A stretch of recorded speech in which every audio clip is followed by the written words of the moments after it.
조합재TV 시청자 여러분 안녕하십니까. 2019년 4월 24일 밤 8시입니다. 자유한국당이 오는 27일 토요일 오후에 광화문 일대에서 또다시 대중집회를 연다고 합니다. 모처럼 자유한국당이 거리로 광장으로 나오고 있습니다. 일찌감치 했어야 할 일이었습니다.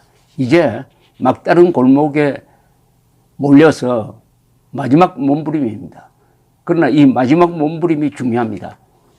이 몸부림이 없으면 대한민국은 자유를 잃게 되어 있습니다. 김정은 세상이 될지도 모릅니다. 자유를 잃는다는 것은 언론의 자유, 개인의 기본권, 선거의 자유, 그리고 사유재산을 잃는다는 뜻입니다. 문재인 정권은 민족 반역 세력입니다.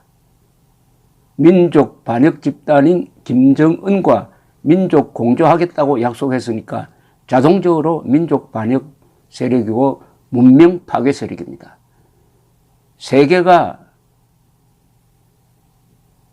적으로 규정하는 세계의 공적이 된 김정은 편에 서고 있습니다. 그리하여 김정은의 행복만 챙기고 국민들을 위기에 빠뜨리고 있습니다. 문제는 여기에 국민들이 둔감하다는 사실입니다.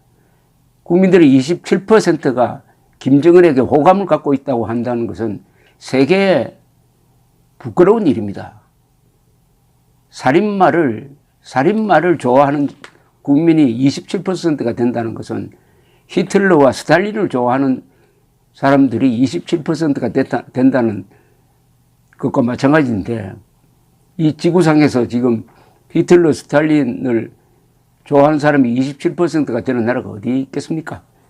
어제 자유한국당 의원총회에서 정용기 정책위 의장이 발언을 했는데 이 시국을 아주 정확하게 요약했습니다.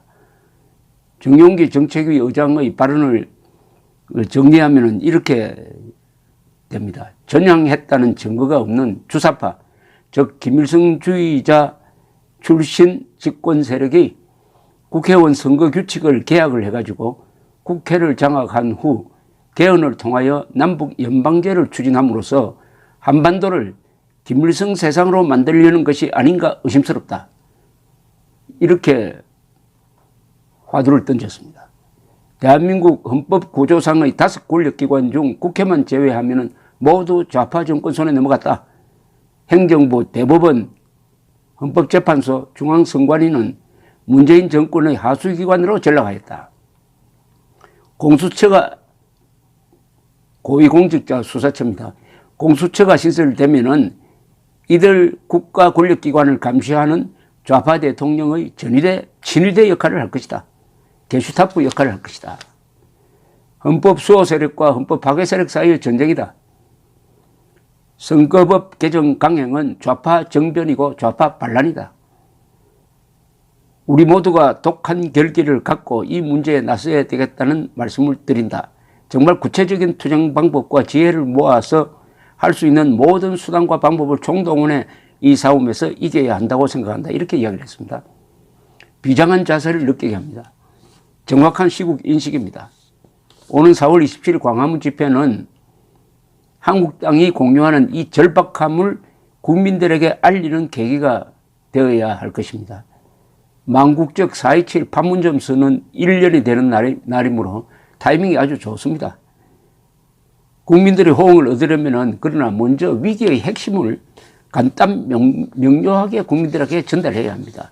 구호를 잘 만들어야 한다는 이야기죠. 정용기 정책위 의장은 전향한 증거가 없는 김일성주의자들이 정권의 핵심에서 김일성 세상을 만들기 위하여 헌법 질서에 도전한다는 인식을 공개했습니다. 그래서 반란이라고 규정하였어요.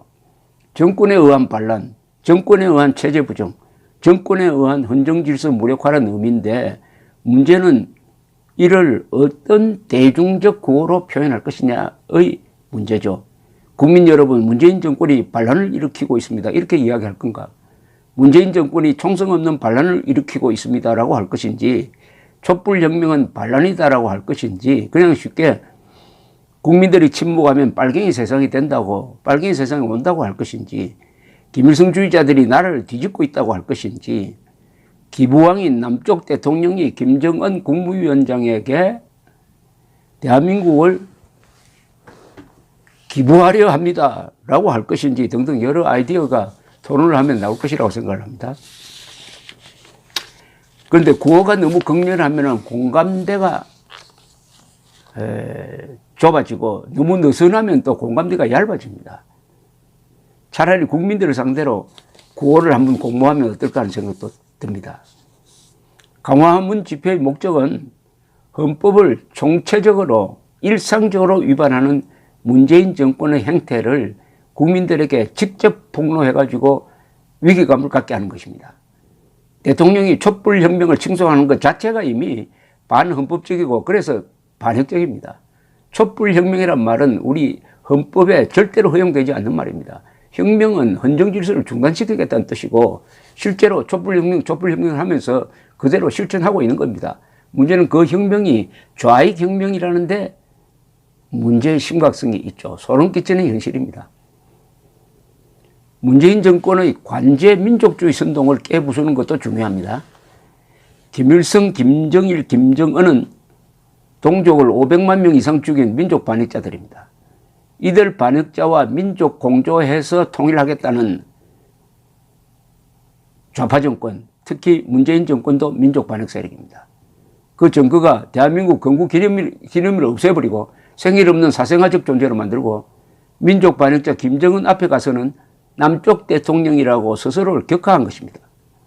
김정은 정권과 공조하는 문재인 정권을 민족 반역 세력으로 정확히 규정하여야 친일 타령이니 반일 선동 그리고 빨갱이 운운하는 것을 무력화시킬 수가 있을 것입니다. 현재 자유한국당은 매우 외롭습니다. 친여 선동 언론은 적대적이고 다른 야당들은 이미 넘어갔습니다. 믿을 곳은 국민뿐입니다. 문제는 이 국민들의 27%가 살인마 김정은에게 호감을 가졌다고 하는 점입니다. 이런 국민들을 깨어나게 만들려면 비상한 행동이 있어야 됩니다. 특단의 쇼크 요법이 필요합니다. 그러니까 대중 집회를 앞으로 매주 전국적으로 확대해야 합니다. 또 상황에 따라서는 자유한국당은 의원직을 총사퇴해가지고 국회를 아예 포기하는 것도 한 방법입니다. 그런 다음에 장외투쟁을 계속하는 겁니다. 그리하여 내년 총선을 기약하는 것이죠. 내년 총선은 절대로 비토해서는 안 됩니다. 아무리 불리한 규칙이 있더라도 내년 총선에는 참가해야 되는데 국민 여론을 완전히 반전시켜버리면은 내년 총선에 무슨 규칙이 있든지 그 규칙이 오히려 이 정권을 옥죄는 부메랑이 될 가능성도 있습니다. 국민 여론을 돌려놓기 위해서는 남아있는 국회 1년을 포기하는 것도 한 방법이고 포기해놓고 국민들 속으로 들어가서 국민들을 분노하게 만들어야 합니다. 위기감을 알도록 만들어야 합니다. 지금은 국민들이 격분해야 할 상황인데 웰빙에만 전념하고 있습니다. 이런 현실을 직시해야 합니다. 한국당이 먼저 목숨 거는 자세로 나와야 국민들을 감동시키고 분기시키고 그리고 자유를 지킬 수 있을 것입니다. 자유는 목숨과 바꿀 만한 유일한 가치입니다. 그런 점에서 황교안, 나경원, 정용기 같은 한국당 지도자들은 행운합니다. 왜냐? 국가적 위기 상황에서 역사적 인물이 될 수 있는 자리에 있기 때문입니다. 난세가 영웅을 만든다고 합니다. 난세가 영웅을 부른다고 합니다. 하나 덧붙인다면은 이 국제 여론, 특히 미국의 언론과 여론에 직접 호소하는 것을 잊어서는 안 됩니다. 문명 세계가 UN 중심으로 단결해가지고 야만적인 김정은을 혼내주려고 하는데 문재인 대통령만이 이 야만 세력 편에 서 있다는 점을 국제 여론에 적극적으로 알려야 그 국제 여론이 한국당과 국민들을 지켜줄 것이라고 생각을 합니다. 오는 4월 27일 광화문 집회는 대한민국을 살리는, 대한민국의 자유를 지켜내는 결정적 계기가 될 수 있는 국민 총궐기의 날이 될 것이라고 믿습니다. 감사합니다.